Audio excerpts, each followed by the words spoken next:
Mais bonjour à tous, je m'appelle, David, beaucoup m'appellent Dadou.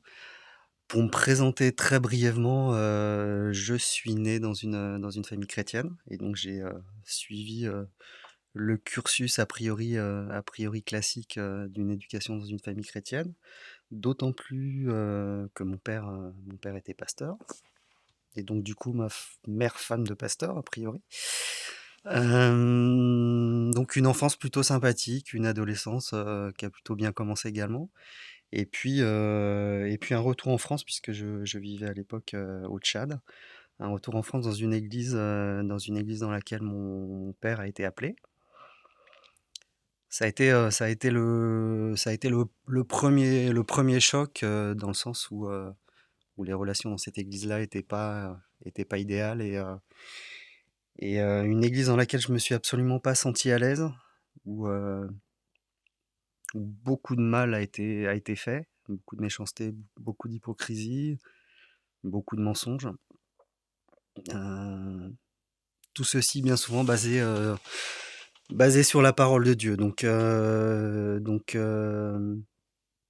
Voyant tout ceci, je me suis dit que ça ne servait absolument à rien de continuer à vivre dans cet environnement-là et que si le monde chrétien était celui que je voyais devant mes yeux et ben, ça ne servait à rien. Donc du coup j'ai décidé un dimanche de ne plus jamais retourner à l'église et de vivre ma vie, la plus sympathique possible. Dieu a toujours été là, même si je ne l'avais pas décidé, même si je le fuyais, hem, il a toujours su, être présent il a toujours su me rattraper quand il le fallait, me protéger de plein de choses, en fait. J'ai des souvenirs de prières avec l'un de mes potes, Baba et puis voilà, j'ai continué à vivre ma vie. J'ai rencontré, mon épouse. J'ai rencontré pas mal d'amis autour. J'ai vu ce que pouvait être la vie avec Dieu d'une façon différente, sans doute. Mais pour autant, ça m'a pas branché plus que ça, tout de suite. J'éprouvais, un grand désir de liberté au fond et ce désir-là de liberté me portait vers des expériences qui étaient pas forcément toujours les meilleures et il a fallu beaucoup de patience autour de moi, de mes amis, de ma famille, de ma femme principalement. Donc je parcourais mon chemin, de la façon la plus juste qui me semblait l'être et puis il y a eu l'église de l'Abri, heu, il y a eu des messages, il y a eu une série de messages: «Venez comme vous êtes». Voilà, voilà, j'essaye de venir comme je suis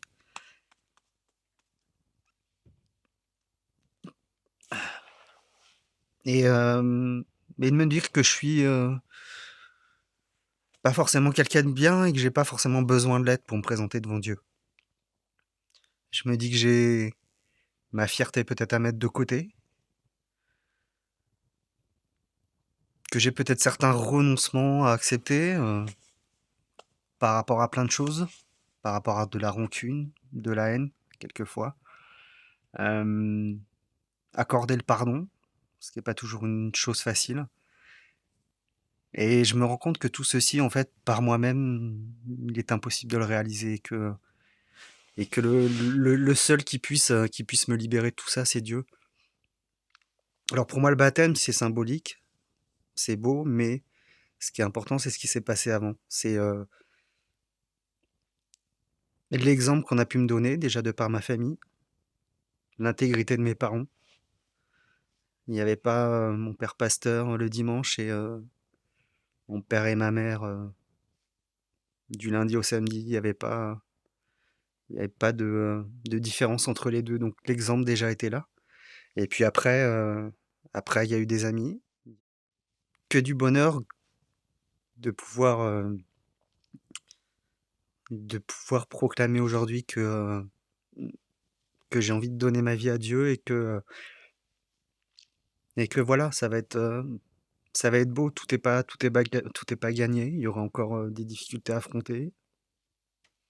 Je deviendrai pas parfait en me baptisant.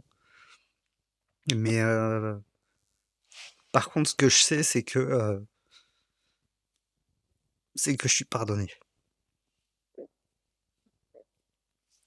Et puis, une dernière petite chose avant de me faire baptiser, je voudrais juste demander pardon, à tous ceux que j'ai pu blesser, qui sont peut-être, présents ici, et il y en a, je le sais.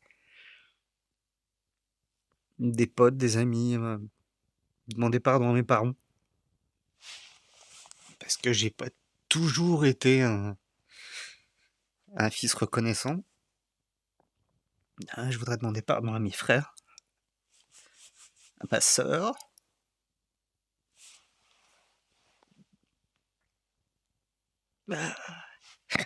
à mes enfants aussi, parce que je les aime, mais il manque bien souvent de la patience.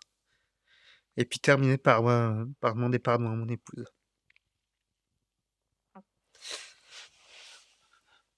Je crois que Dieu place sur nos chemins à des moments critiques, des personnes. Et moi j'ai eu cette chance-là de rencontrer ma femme.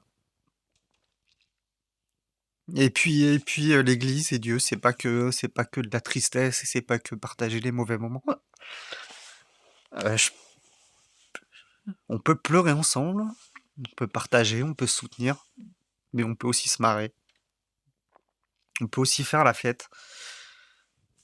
Euh, Dieu n'est pas que repentance pour moi. Dieu n'est pas que culpabilité. Dieu, c'est aussi de l'amour, c'est aussi de la joie, c'est aussi plein de moments de partage. Et c'est souvent l'image qu'on n'a pas forcément de Dieu. Dieu, Dieu pour moi, c'est du bonheur et c'est de la présence. La première chose que j'aimerais faire, tout d'abord, c'est de présenter Charles. Donc Charles est le papa de Dadou.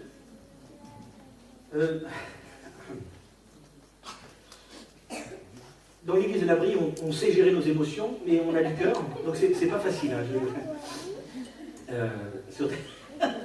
Entre baptiser le fils et baptiser un ami, c'est vraiment pas facile. Mais on est super contents, hein, vous avez bien compris la chose, hein, d'accord. Et en tout cas, Dadou, tu nous as dit beaucoup de choses, et j'aimerais juste, je me répète du coup, présenter Charles qui va baptiser Dadou avec moi. Et tu vois, je pense que tu as quelque chose à lui demander. Surtout d'abord pour rendre grâce à Dieu. L'épreuve qu'on a traversée était une des plus difficiles. Quand vous avez ceux qui doivent se comporter correctement, qui ne le font pas, c'est la pire des épreuves. Et je dois être reconnaissant à l'œuvre de Dieu qui transforme le mal en bien. Et ça, c'est son œuvre. Et c'est lui seul qui le fait. Et c'est ça qui est extraordinaire.